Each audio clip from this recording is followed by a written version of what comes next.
Hey, it's Chuck Armstrong with Loudwire Nights, and this is Loudwire Nights On Demand.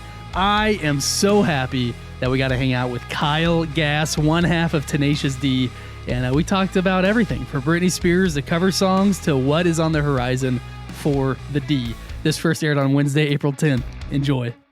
Well, listen, we have had some people on this show that I'd use the word legend for, guys like Geezer Butler and Slash and Billy Corgan, Dolly Parton and John Bon Jovi, on and on and on. But I can safely say tonight we might just retire this whole thing because we've reached the pinnacle of rock. We finally have someone worthy of the legend status, and I don't even know where to begin. So I'm not even going to try. Kyle Gass, Rage Cage, KG, one half of Tenacious D. Thank you for hanging tonight, man. What an introduction. I can't even go on. I'm all wet and runny. You got me. I've been a fan forever, man, from HBO to the first album. One of my first dates with my now wife was actually Pick of Destiny in the theaters. And I got to say, the fact that she was cool with it and even enjoyed it and stuck with me, I knew she was the one. It's a barometer. It's a barometer of future relationships. That is, man. Honestly, Tenacious D for me is a big one for friends. Like, if you're down with the D, then we can be friends. You're down with the D, then you share a certain resonance, a certain sense of humor. You can, you can go together. And if you can sing every word to every song, then we're going to be best friends. Oh my gosh, yes. I got to say, man, huge congrats on the release of your latest song, your cover of Britney Spears, One More Time. Part of the latest Kung Fu Panda movie, but just, finally, Tenacious D covered Britney Spears. I've been waiting It lives on its own, hopefully. That's right. How long have you guys? Credits. How long have you guys been wanting to cover this? For as long as Jack was making Kung Fu Panda 4, I think.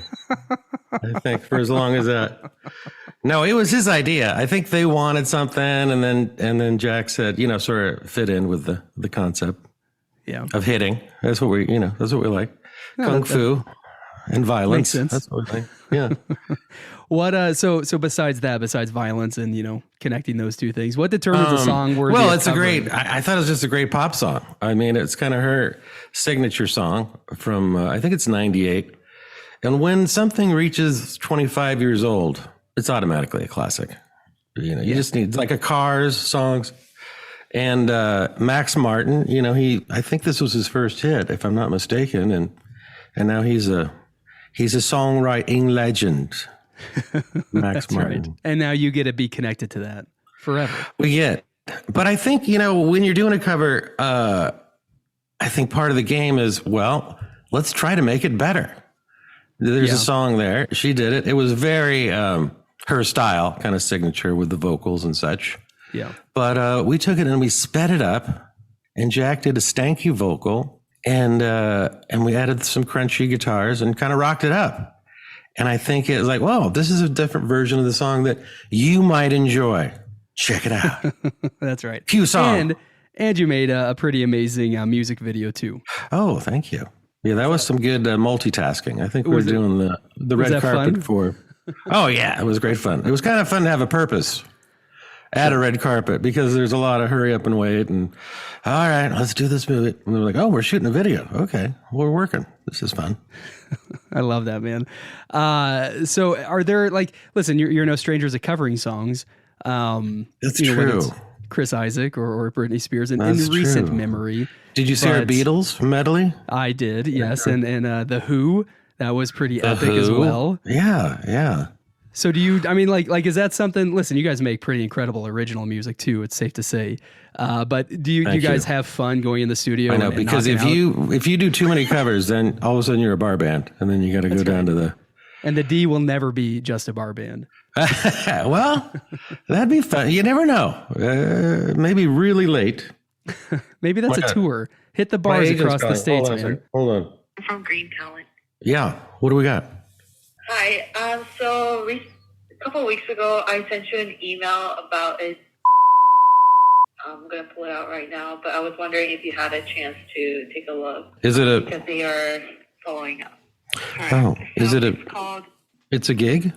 No, it's a opening night celebration. Oh, okay. All right, I'll check that out. Tommy. Thank you. All right, yeah. Okay, sorry. I thought it might be an acting gig, and I got excited, Chuck. And well, listen, the Hollywood doesn't call. I don't edit this show, so that all of that's going to be on the show, man. Andy, note to Andy, edit that part out. I thought it could be fun, but it was like, they invited you to an opening of something. Who cares?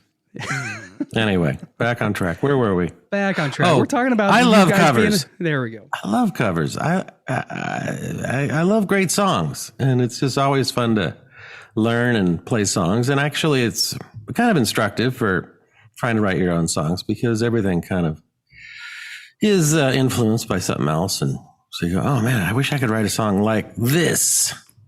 Yeah. And then you play it. Well, are there songs that you guys think about covering that you haven't covered that you want to cover? Well, it's funny that you asked me that, Chuck, because I was really pushing for a covers project. Ooh. And we started going crazy because I think, we have so many already. And then we went into the studio and just knocked off, like, no exaggeration, like 30, but kind of short versions of them just to kind of see how we liked them. And then we had some trouble getting the rights to one or two. And then we got frustrated and said, the hell with it. We'll just do our own thing. But yeah, it would be fun to put them all out there. Yeah. I mean, rock and roll is supposed to be easy, man. Come on. Right. That's why we chose this profession. I can't do real work. Come on. You lift things. Yes. Listen. What else is going on with you guys? I mean, you're celebrating the Spears. You're also headed to Europe and Australia. Yeah. We're going in a tour. We're going in a tour section.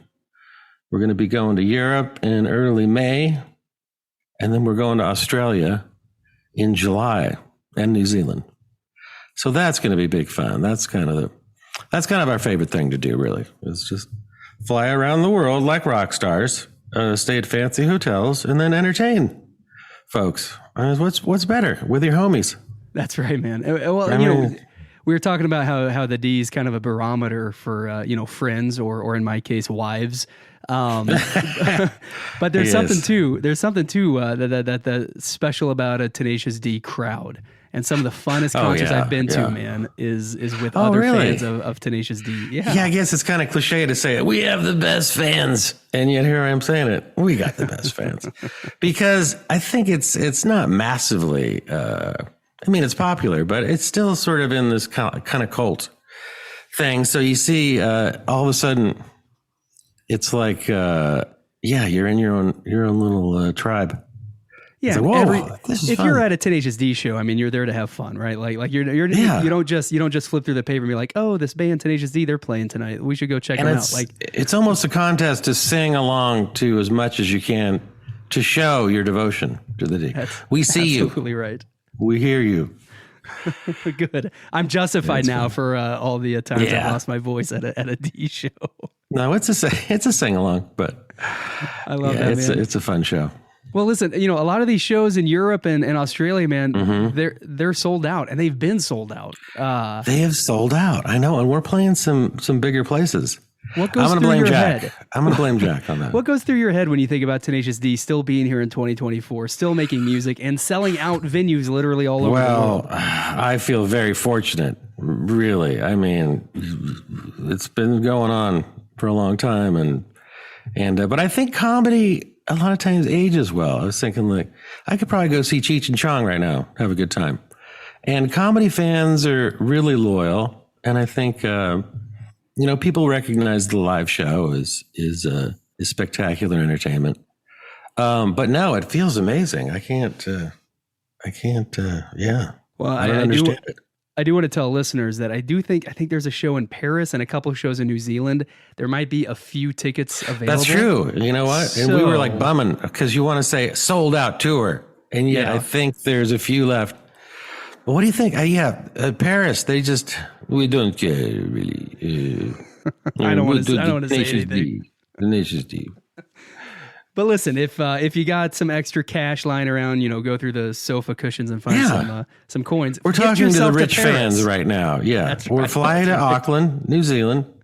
You know what? If you can get there and you can find me, I will put you on the list. There you go. Promise right there from Kyle Gass. There you go. You can see those dates at tenaciousd.com. And I don't know, man, maybe you'll actually play in America too. Do you still love America, or is it all Europe and Oh, Australia? no, we do. We just got through with one. Where'd we play? Just a crazy places. You don't even remember. Not America. You're such a rock star, man. I know. What was it? Oklahoma? Juanita, where was the last tour? Where'd we go in America? In America? Nobody remembers. I have my whole staff here. You went to Philly. Philly? Yeah. Where else did we go? Nolans. Well, yeah, Nolans. That's where I got really sick on stage. I took an overdose of Ozempic, and Man, and I'm telling you, just like a rock star. just like a rock star. I'm like, wait a minute. I think this is a good idea. If I inject myself with this, I could be like The Rock. I think I could be. And then I did too much. And then all of a sudden I was like vomiting on stage. This is just a FYI, public service. Public service. Don't announcement. overdose on your Ozempic. Well, listen, as you throw up on stages all over the world, Yes. who do you find D fans, different in certain places? Because like I said, man, here in America, the shows I've been to, just the funnest crowds. But Paris, Australia, the other places, do you find them I know, we're receiving international, comedy? Chuck. Is it different? We're worldwide, yo. I know, man. Actually, they're more similar than the same. They give you just a big smile, and it's like, oh my God, the person that's on the YouTube is standing right in front of me. This is amazing. And then I usually ask them, well, what's your favorite song? And then they, that one, and they don't know the titles, but they can describe them. I love it, man. So listen, I got to ask, what's on the horizon for Tenacious D besides these, massive international shows? I think we have to finish the new record. We've been working on it. We have a very strict 6-year cycle. Yes, and, classic. A classic 6-year cycle, and I think we might be a little overdue. So is this the Juanita, when covers did our last project? album come out? What's that? Is this the covers project, or is this another? No, I think that one's those dead in the water. We need originals. Yeah.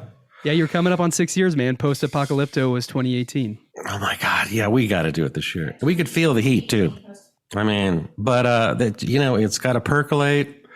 We got to fit it in between Jack's very busy film schedule. But we're going to do it. We're going to get it. So that's actually the main thrust. Because if you're not, publish or perish, I think I'm just going to say, Chuck. You know how it is. I get it, brother. Or perish. You want to keep that professorship going. You want tenure is what you want. Yeah, no, it makes sense, man. In 6 years, that's a good mark. That's long. And come on, how many more 6-year rotations we got?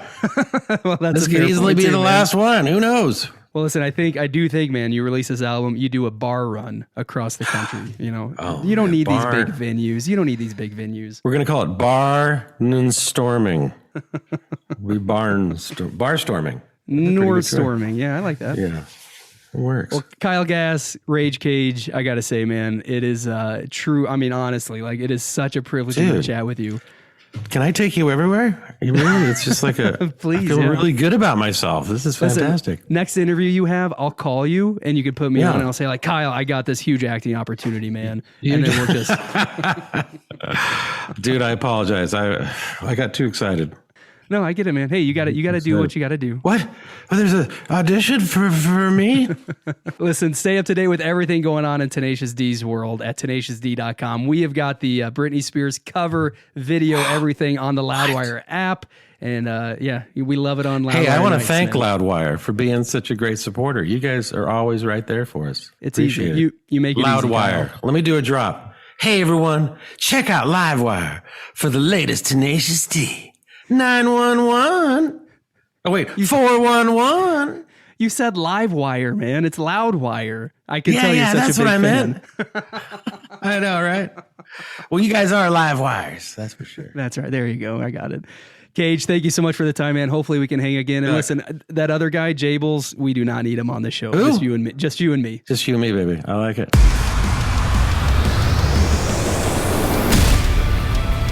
That wraps up this episode of Loudwire Nights on Demand. Stay caught up with everything happening in the world of rock and metal on the Loudwire app and at loudwire.com.